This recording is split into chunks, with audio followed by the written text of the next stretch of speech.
Let's got an example of a word problem from 10.3. And this is number 22 on page 581. And it has to do with finding a linear function. Basically, the story goes,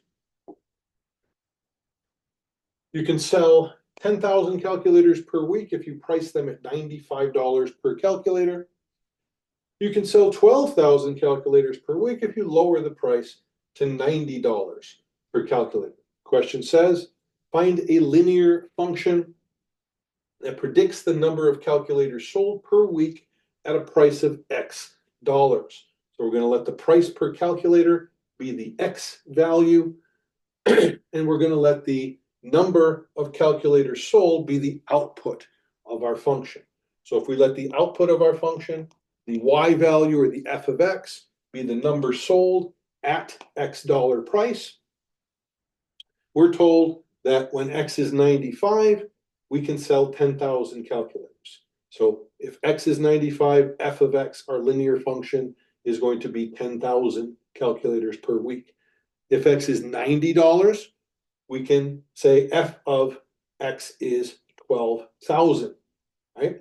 When X is 90, F of X is 12,000. So we can think of those as 2 points in our function, right? Two points. When X is 95, our output is 10,000.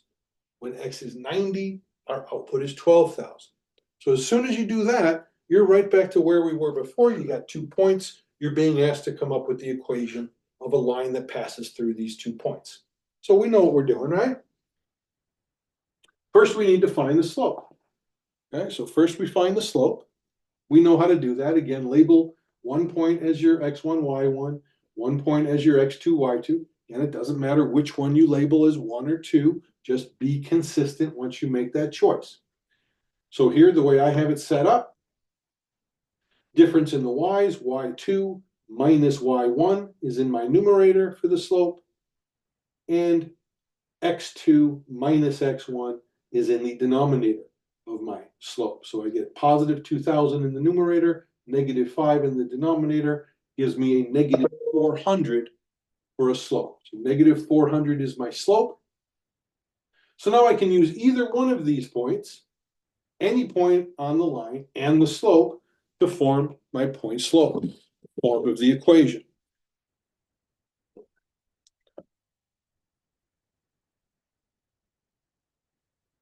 So I'm going to use this point, the 95, 10,000, as my x1, y1 in my point slope form.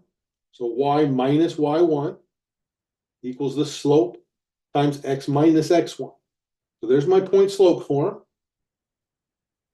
It's just always easier if we put it in slope intercept form, especially when we want to answer the last question here, use it to predict y if x is 75. So I'm going to put it into slope intercept form.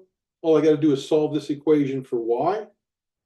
So we know how to do that, right? I'm going to distribute the negative 400 first. So this side doesn't change from here to here. I'm saying negative 400 times x, and negative 400 times negative 95 gives me this 38,000. Again, negative times a negative, be careful there. That sign is a common mistake, right? Don't put a negative there. Negative 400 times negative 95 gives you a positive 38,000. Then my last step here is just adding 10,000 to both sides of this equation. And now I have my slope-intercept form for the equation of the line that predicts the number of calculators sold at a price of X dollars. And now I can answer the question, how many will be sold if I set that price at $75? Well, I'm just putting 75 in for X here and solving that resulting expression. Negative 400 times 75 gives me negative 30,000. I'm adding 48,000 to that and ending up with a positive 18,000 calculators sold, predicted to be sold if I lower the price to $75. So linear functions, 10.3.